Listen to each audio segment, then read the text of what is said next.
Well, good morning. We're so thankful that you chose to join us for online church this morning. And I want to say happy Mother's Day. If you are a lady in this church, we just want to say thank you for being who you are and let you know that we are so blessed that God has brought you into our community. And so if you remember a couple of months ago, we did a series called Imperfect Family. And during that series, we talked about how all of our families are pretty messed up. And we talked about this guy named Jacob. Well, Jacob had a wife that he abandoned pretty bad, and her name was Leah. And God gave her the ability to have lots of children. And every time she had a child, she said, maybe this will be the thing that makes me feel accepted, or maybe this will be the thing that makes Jacob love me. And finally, when she had her child named Judah, she said, actually, I think it's just the Lord that I need to have love and acceptance and peace. And she said, now I will praise the Lord. And so we want to encourage you this morning, no matter what circumstance you're in, as a mom, as a lady who takes care of people, we just want to let you know that we are so thankful for you and that God is so thankful for who you are and loves you so much. So happy Mother's Day. So we want to do something really practical for you. Today, between 11 o'clock and 1 o'clock, we have some peaches and cream gift cards that we want to give out to you. And so if you are an adult lady, we invite you to come out to the church. Pastor Dave and myself will be here. We'll meet you in your car, and we'll give you those gift cards. But you got to sit tight throughout the service because it's not till 11 o'clock that you can get those. And so again, happy Mother's Day, and let's join together in worship.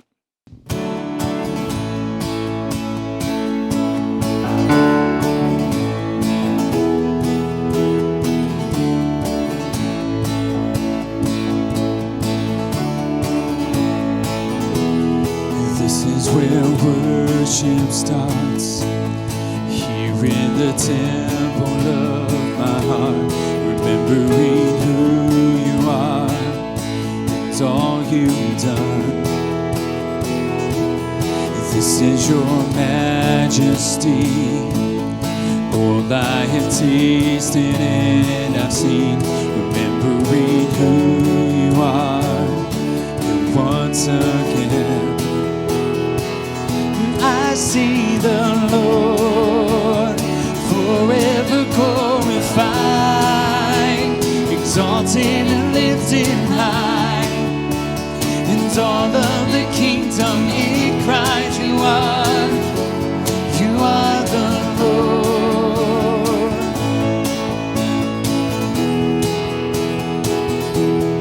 This is eternity, deep calling deep inside of me. I'm right where I'm meant to be, here with you. This is your family, stretching as far as I can see.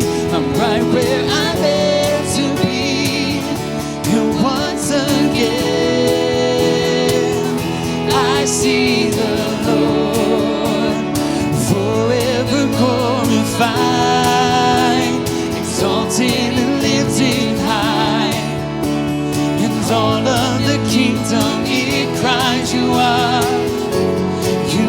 the Lord, seated upon the throne, the God who is three in one, the Father, the Spirit, the Son, you are the Lord.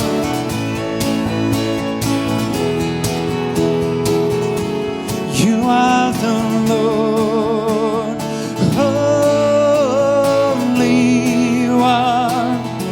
You are the Lord, worthy you are. You are the Lord, holy you are. You are the Lord, worthy you are. And I see the Lord forever glorified, exalted and lifted high, and all of the kingdom it cries, you are the Lord, seated upon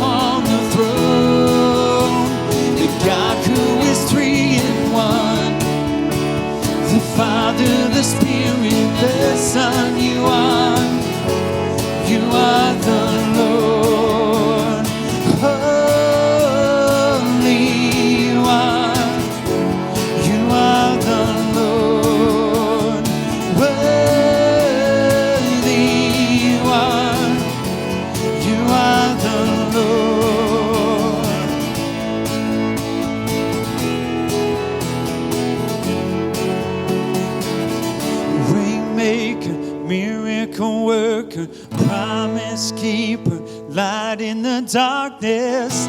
My God, that is who you are.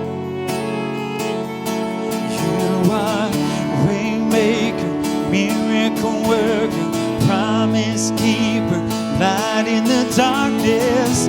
My God, that is who you are. You are here, turn our lives around. I worship you, I worship you. You are here, mending every heart. I worship you, I worship you.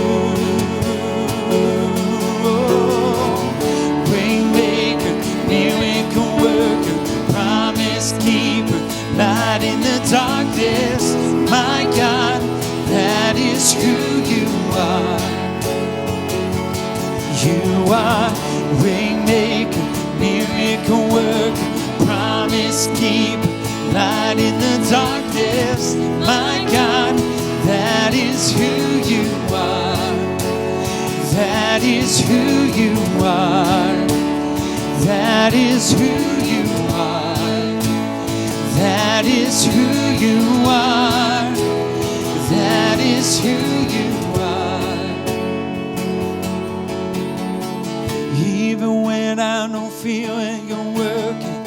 Even when I don't feel it, you're working. You never stop working. You never stop working. Even when I don't see it, you're working. Even when I don't feel it, you're working. You never stop working. You never stop working. Even when I don't see it, you're working. Even when I don't feel it, you're working. You never stop working. You never stop working. Waymaker, miracle worker, promise keeper, light in the darkness. My God, that is who you are. You are waymaker, miracle worker, promise keeper, light in the darkness. My God, that is who you are. Let's sing that again. Waymaker, waymaker, miracle worker, promise keeper, light in the darkness. My God, that is who you are. Waymaker, miracle worker, promise keeper, light in the darkness. My God, that is who you are. That is who you are. That is who you are. That is who you are. That is who you are.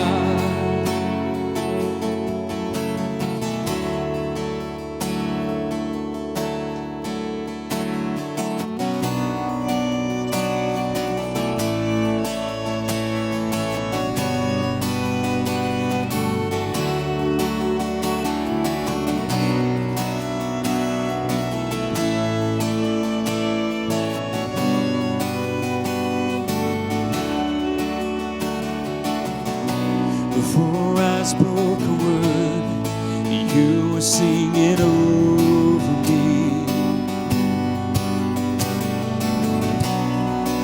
You have been so good to me. Before I took a breath, you breathed your life in me. You have been so kind to me. Oh, the overwhelming, never-ending, reckless love of God. Oh, it chases me still I'm found leaves the 99. And I couldn't earn it, I don't deserve it. Still you give yourself away. Oh, the overwhelming, never-ending, reckless love of God.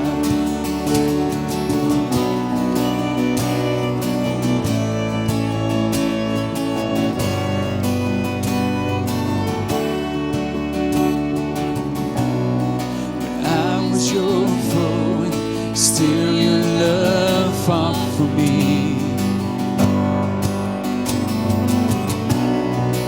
You have been so, so good to me. When I felt no worth, you paid it all for me. You have been so, so kind to me. Sing it out. Oh, the overwhelming, never-ending, reckless love of God. Oh, it chases me down, fights till I'm found, leaves the 99.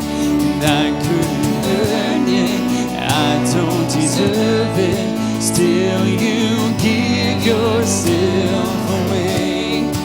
Oh, the overwhelming, never-ending, reckless love of God, yeah.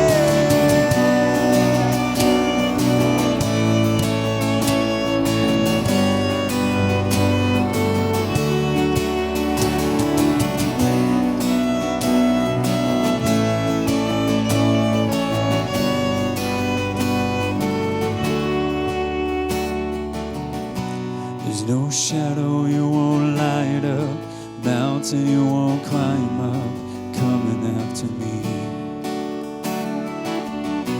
There's no wall you won't kick down, lie you won't tear down, coming after me. There's no shadow you won't light up, mountain you won't climb up, coming after me. No wall you won't kick down, lie you won't tear down, coming after me. There's no shadow you won't light up, mountain you won't climb up, coming after me. There's no wall you won't kick down, lie you won't tear down, coming after me.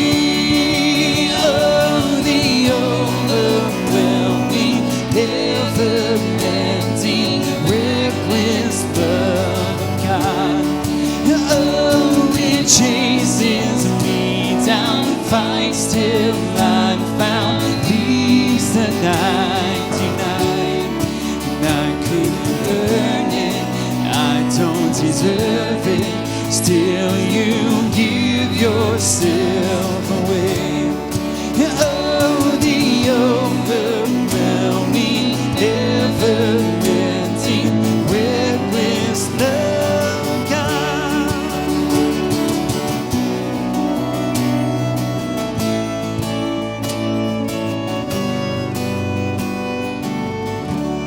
Will you pray with me? Heavenly Father, during this uncertain chapter of our lives, I pray that we will stay focused on you. Because it's so easy to get negative. It's so easy to be distracted by what's going around us. Looking at the news, hearing the gossip. Lord, may we stay positive and be thankful for what you have provided. Lord, may we be better. Better at our job. Better at our marriage. Better as a parent. Better as a child. A son, a daughter. Lord, that will put you in the center of everything that we do. And no matter what's going on around us, how crazy it might be, that we will focus. Because you will make the way. And may you be glorified in everything we do. Because as soon as we stray, you're going to come after us with a reckless love, an overwhelming love. And we are so grateful for that. Be with us, Lord. May we continue to look to you no matter what. And through it all, that we can say that you reign. Rule and reign in our situation that we're going through right now. And Lord, you are showing us things that we need to just stop. And we need to soak it up. We need to receive. We need to just focus. So thank you for who you are. And we love you. And it's in your Son's precious name. Amen.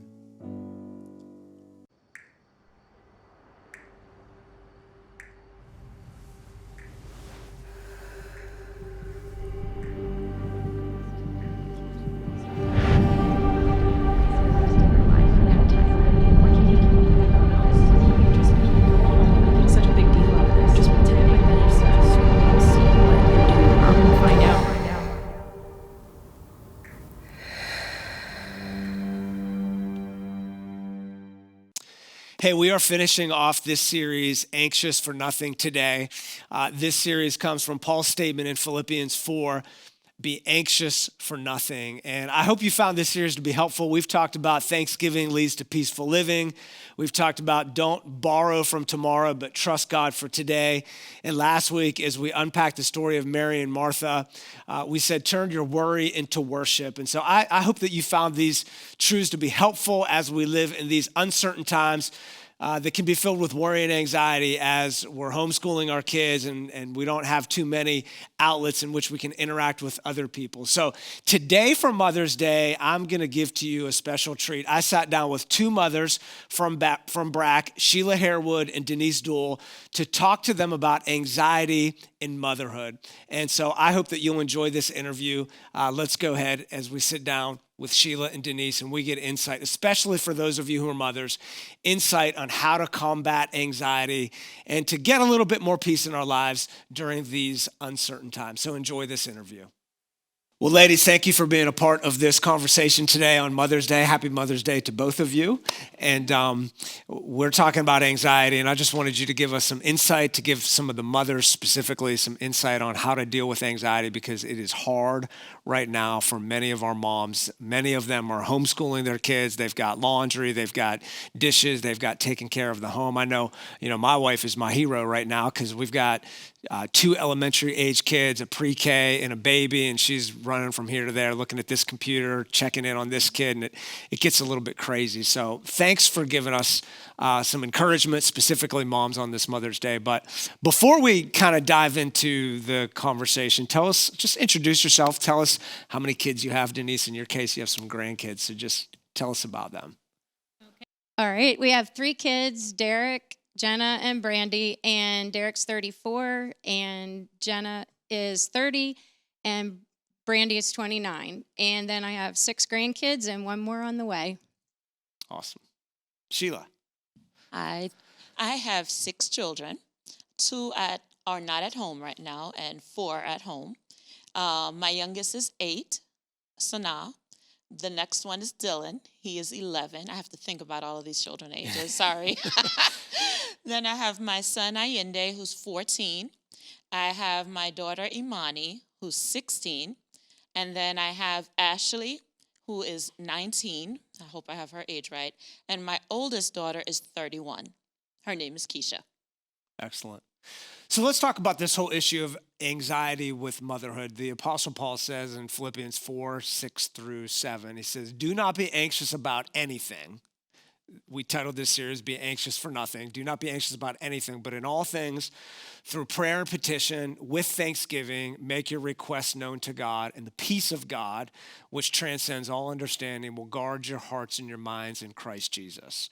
So he exhorts us to not be anxious, and yet this is a time of uncertainty. This is a time where moms are asked to do more than they've ever been asked to do.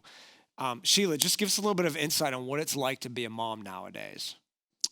We start off the day in my household with, I call it the crazies. The crazies. We wake up from a restful night, and then it's like Groundhog Day when we realize we're still in the same situation, and we all just go crazy. The first 20 minutes of each day starts off that way, when we realize we have to reset, reprogram, and face the day.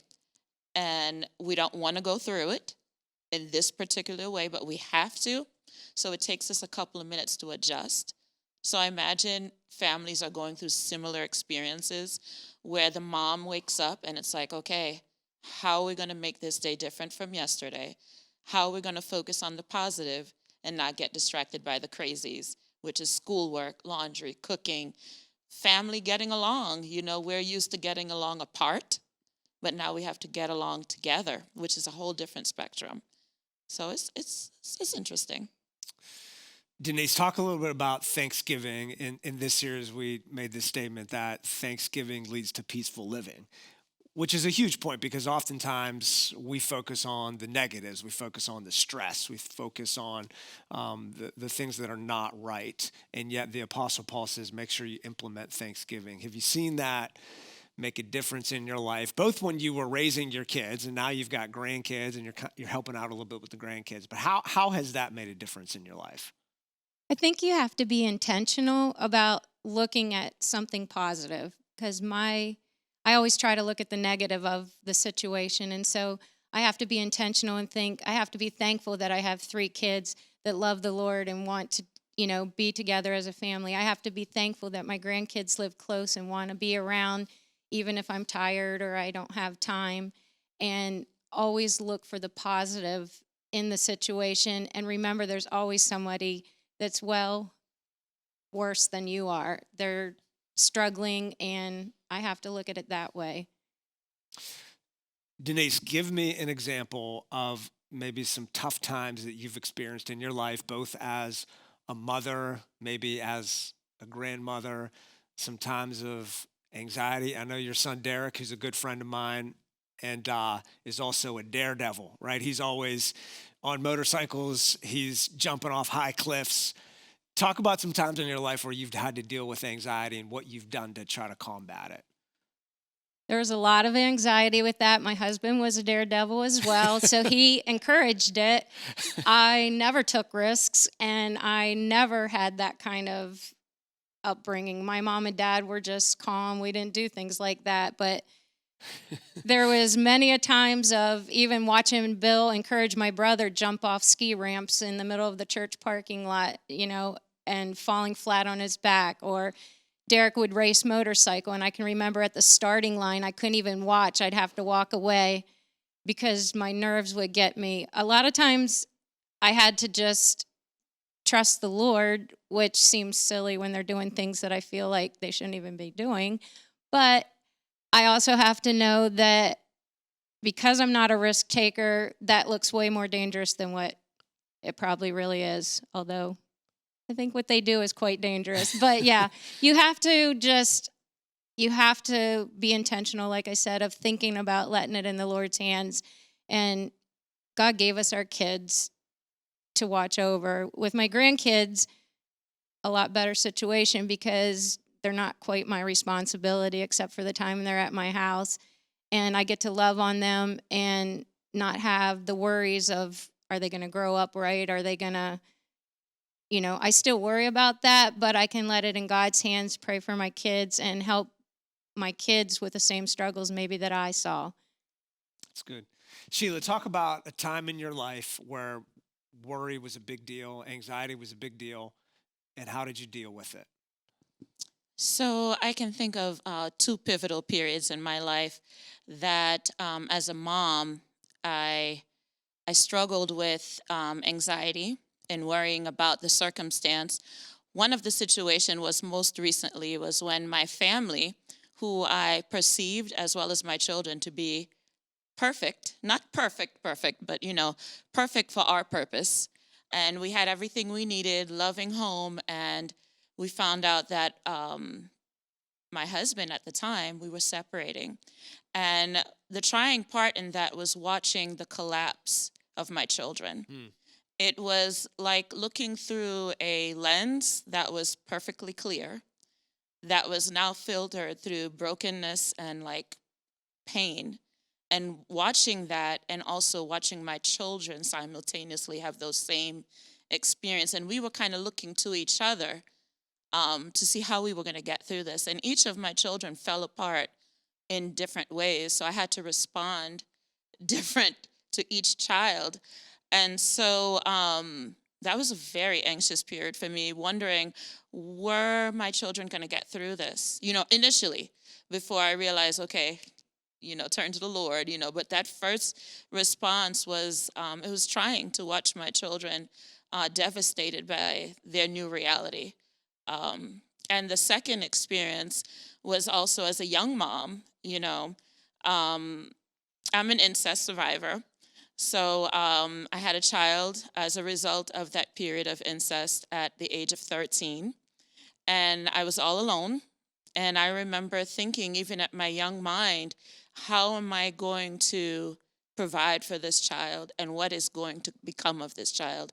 And I was burdened by, it was an incredible burden at 13 years old, wondering, are we going to be okay? And is she going to be okay with how she came about in life, And it's something I still struggle with sometimes, but it was far worse when I was as a young mom. So Denise, talk a little bit about, you grew up as a pastor's kid, and there are positive things and some challenges that go along with being a pastor's kid, and how that might affect anxiety in terms of how other people feel about you, maybe some other things that people might say about you. Talk about the challenges that went along with that.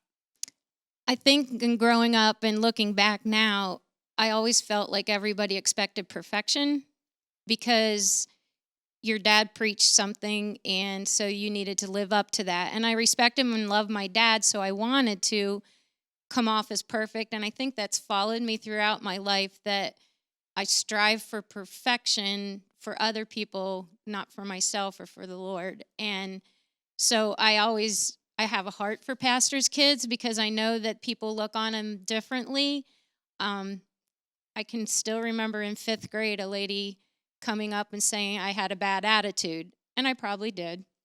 But to bring it out to me in front, to my parents and everything, and like judging me differently from everybody else that was in Sunday school with us, and just looking at me differently. I think all my life I strive for the perfection, for the look that looks perfect, and we can't achieve that without the Lord. And I still struggle with that. I want people to look at me as, oh, I've got it all together, I've got this, and I don't. We talked about Mary and Martha last week. Mary was maybe more relational, maybe more sensitive, sitting at the feet of Jesus listening. Martha's like, come on, you got to help me. We got to get the meal ready. And she's getting upset at Jesus. She's getting upset at Mary. Where do you relate when it comes to Mary or Martha, and when it comes to Jesus saying, Martha, you are upset and worried about many things, but only one thing is needed? And last week we talked about, it's that heart of worship, that some people are created to be a Mary, some people are created to be a Martha, but it's the heart of worship that means everything. So can you relate to either of those characters? Feel free, either of you. I'm definitely a Martha. I want to get it done. I want to have it all ready. And I always envy the Mary. I want to be the Mary because I like people. I like the relationships, but I want to have everything ready. The perfection part comes out again, and then I'll sit down. It's always going to be later. I'm going to sit down and have that time. So that was always a question I have for Jesus when I get to heaven. What was it that we were looking at between the two of them? Yeah. For me, I always felt like I had a little bit of both in me. And it's always depending on the season of my life. There were periods in my life where I was the complete Mary, and I still experience that. And where I just want to thank the Lord for everything that He's got me through, and so I don't care about all the extra, and I just want to sit at His feet. And then there's other times where I am just my type A personality comes out, and I'm a 100% Martha all the way. Though my kids would probably say, "Mom, you're Martha." So I think they've only seen that season of my life is Martha all the way. Things have to be a certain way because I want to honor. I do it still for the Lord, though, but I want it to be perfected because I feel like He deserves that honor. So I don't see either of the women had a character flaw. I just think they had different way of showing their worship towards the Lord. So Sheila, talk a little bit about you talked about your struggles from some of the things that have happened to you in the past and things that have even happened to you recently with your family.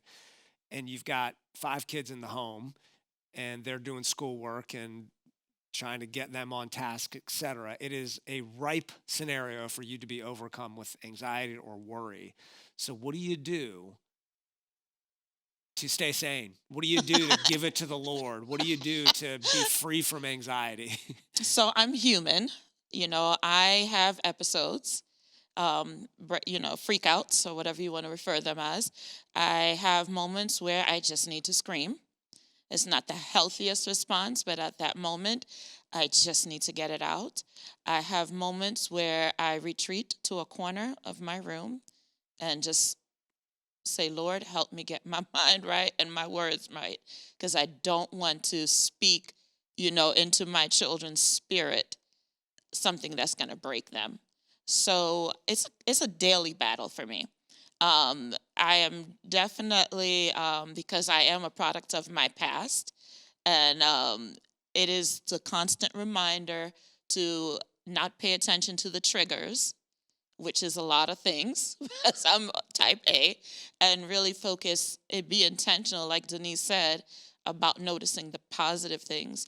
And it is literally resetting every single day. Being intentional, being purposeful about getting the kids together to pray, getting the kids. We have a thinking jar now. We're inventing new things every day because it's like survival mode. We have what we do now is a talking jar, we call it. And the kids at their discretion could put little notes where we can have family discussions. And it could be anything that is troubling them or anything that's giving them joy. It's a judgment-free zone. I pull out the topic and we sit down and we talk through it. That's and great. Some of it are repeat things like so-and-so gets on my nerves when, and so we try to change the paradigm and say, okay, why do you think the person is doing that? Like my youngest wants to spend a lot of time with her older one. So she does a lot of annoying things to the older one. But I'm like, what do you think the root of this is? What is she really trying to do?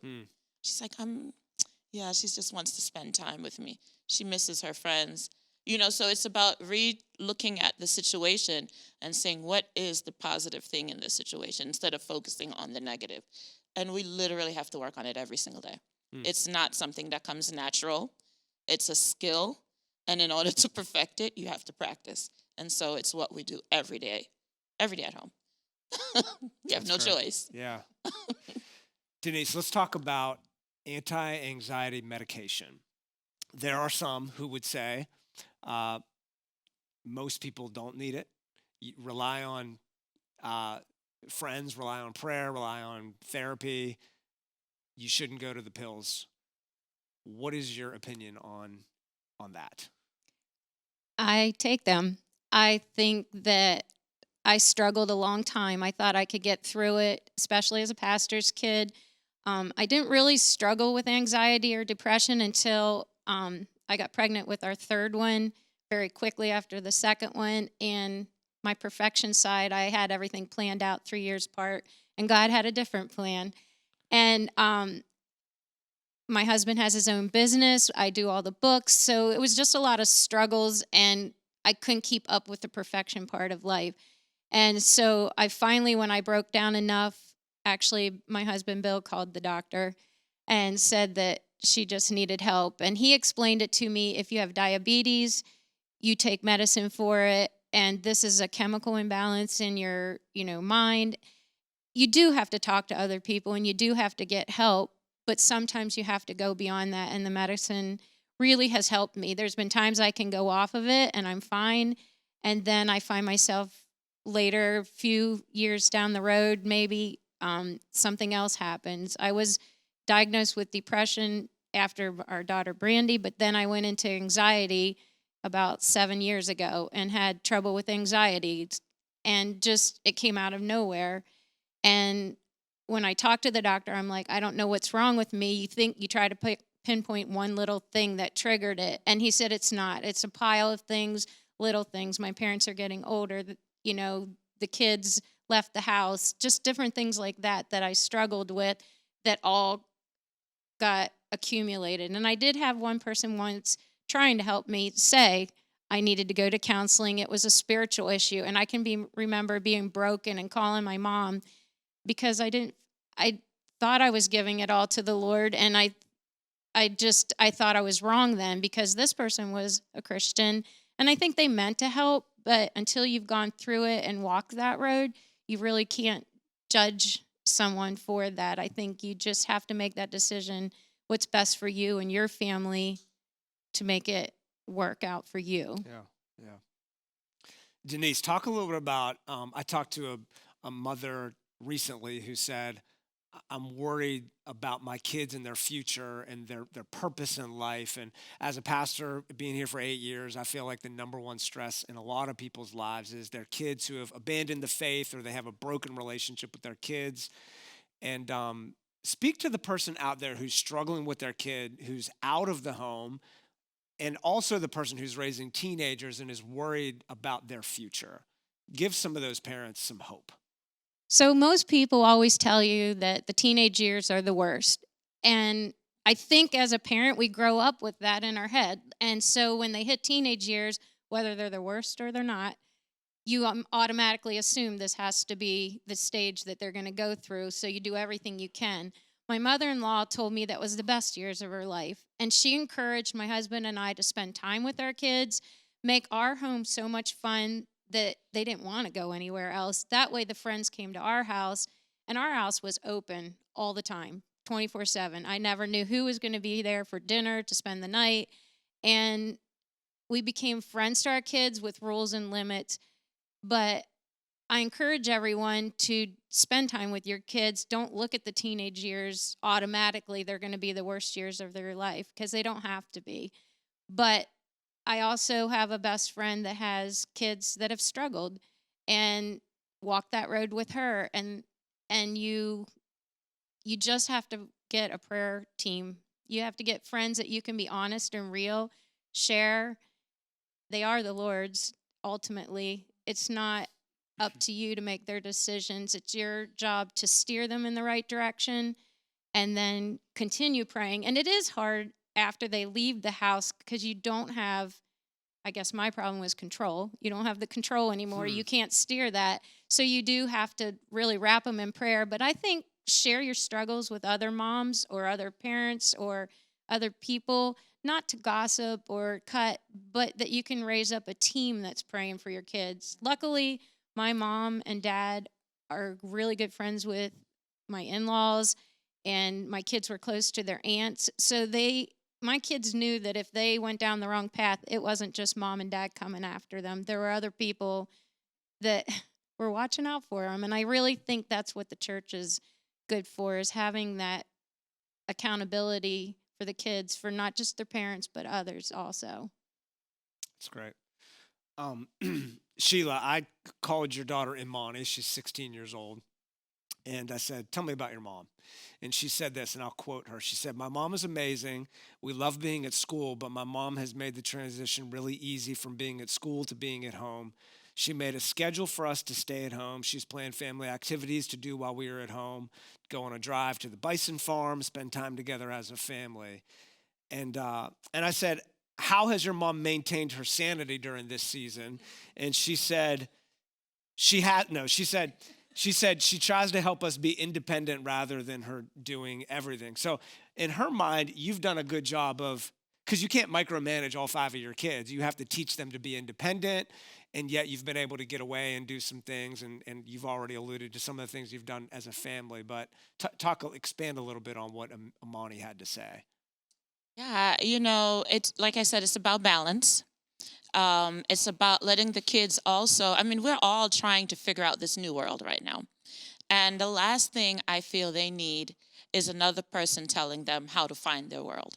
They need to walk in it, and we need to give them the space and the freedom to find what works for them. I still equip them with some tools. We do have a schedule. I also have like a little clipboard for the younger ones so they can check off their task. But I do very minimal micromanaging. I believe they need to take ownership of their own work. It's not my work, it's their work. So that's that mentality I have. So I'm not going to keep running around you. Did you do your schoolwork? Did you do schoolwork? Because that becomes my project. So I want them to develop that own self-initiative and say, I need to do this because this is my work. So I equip them with tools, but we also have balance for like crazy dance time or whatever, Sana likes to put on her shows. We make space to be flexible in the schedule. So it's not a rigid schedule. It's more of a guide to help them stay focused and get their task done. We've implemented, like I said, prayer time. We have a great debate getting ready to come on. Sana wants to be a YouTuber. And so I said, well, you need to look up all the pros of being a YouTuber and come equipped to set up a debate. And Imani is like, well, this is not the best thing for her because of XYZ. I said, well, let's pocket this and we'll have a conversation about it. So we're going to have an actual debate. Nice. And the family's going to sit down in a circle, listen to each other, and then vote if she should be a YouTuber. Basically how I'm keeping my sanity is not managing every single thing. We're cooking together. We have a schedule where I cook, but somebody's helping me cook. So they're like my little sous chef. And so they're picking up skills, life skills that they need. And I'm not doing everything on my own. We all do the laundry together. We all clean together. So what about electronics? It's easy to just, during this season where the kids are around, to say, just take the iPad, take the device, go watch a movie. How do you handle that right now? So, like I said, new times. Before, I grew up in my household, when I grew up, we didn't have the screen time except for the weekends. There was 0 screen free, and we tried that.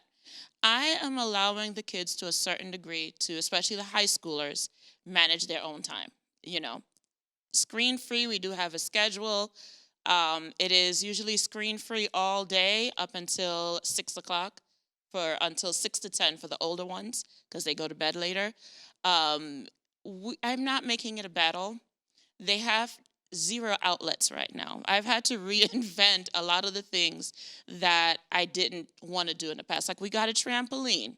And I've always said we would never have a trampoline in my house, but these are different times. And with the screen, the kids they're home all day.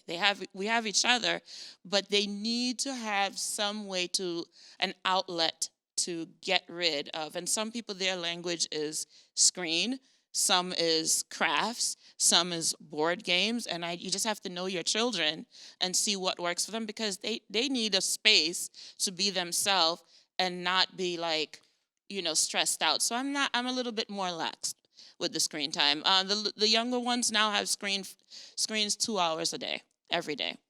And they think they're living in heaven right now, because they're like, oh my God, but I'm like, this is not a normal, these are not typical times anymore. Yeah. So we have to constantly reassess what worked then may not work now. So you got to keep looking at it.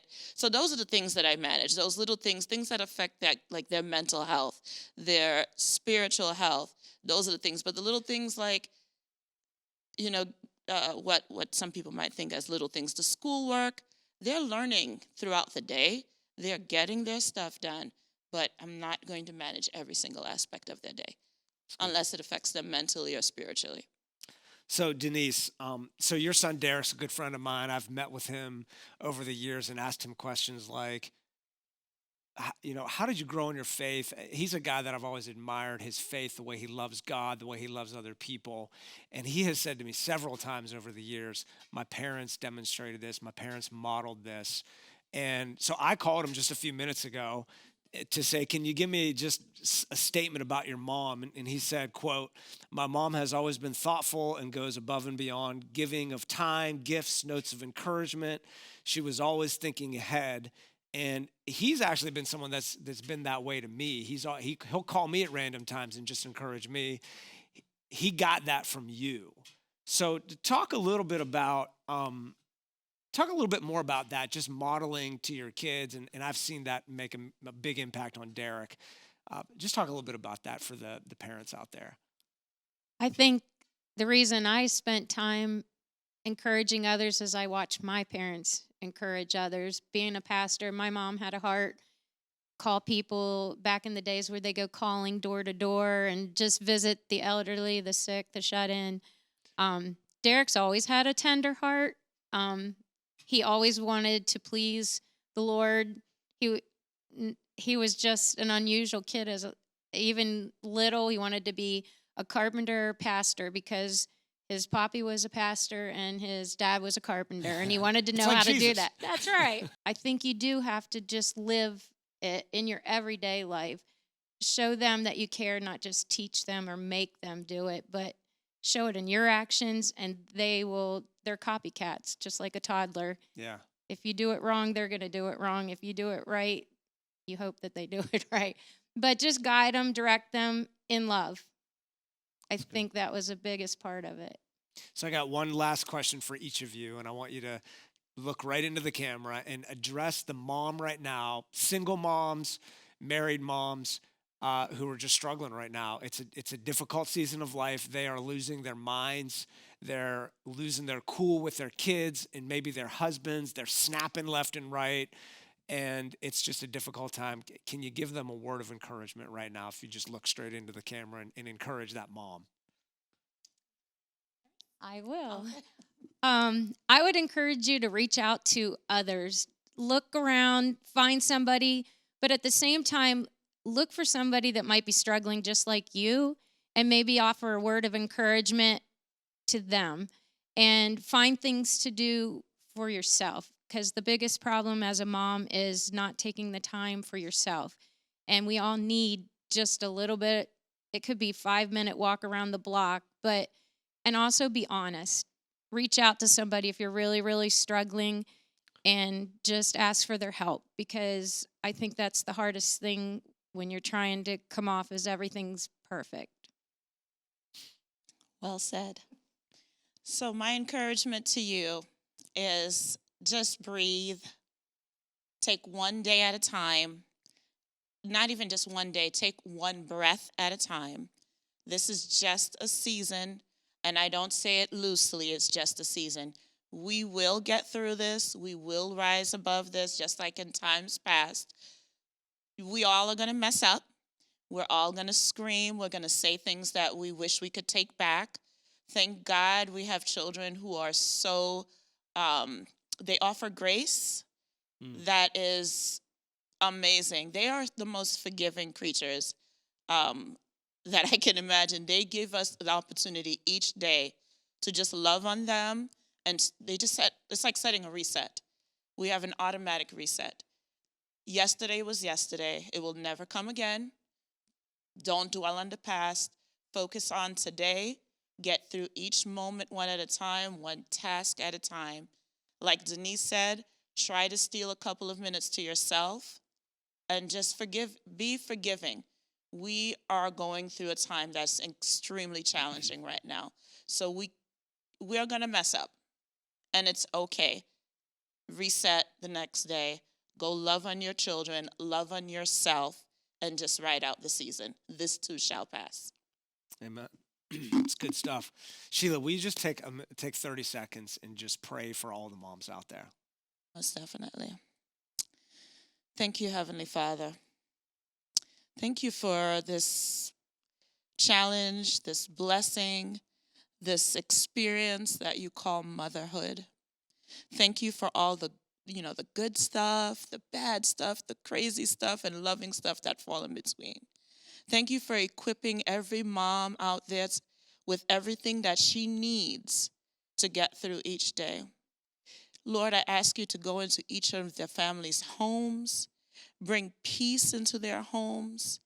Let them, just dwell on the positive things. Restore anything that may be broken, Lord, in their home. Lord, just guide their hearts and protect them against anything that may stir up any kind of conflict.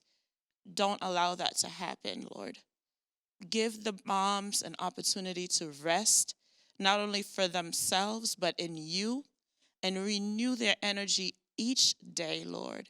Give them wisdom each day to combat each trial that they may face, and may they be confident that you've given them everything that they need.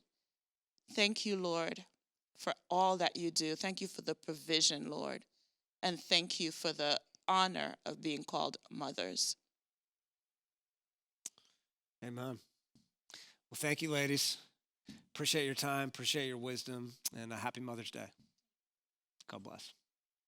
Well, thank you, Sheila and Denise, for that wisdom. I hope that you as a mom were encouraged by that. I hope you were blessed by it. Hey, I want to give you a date to mark down on your calendar. It is May 24th, so that's 2 weeks from today. We have an opportunity to bless our local community. We're going to do a food drive, and all of the information is on our website, beartownroad.org/events.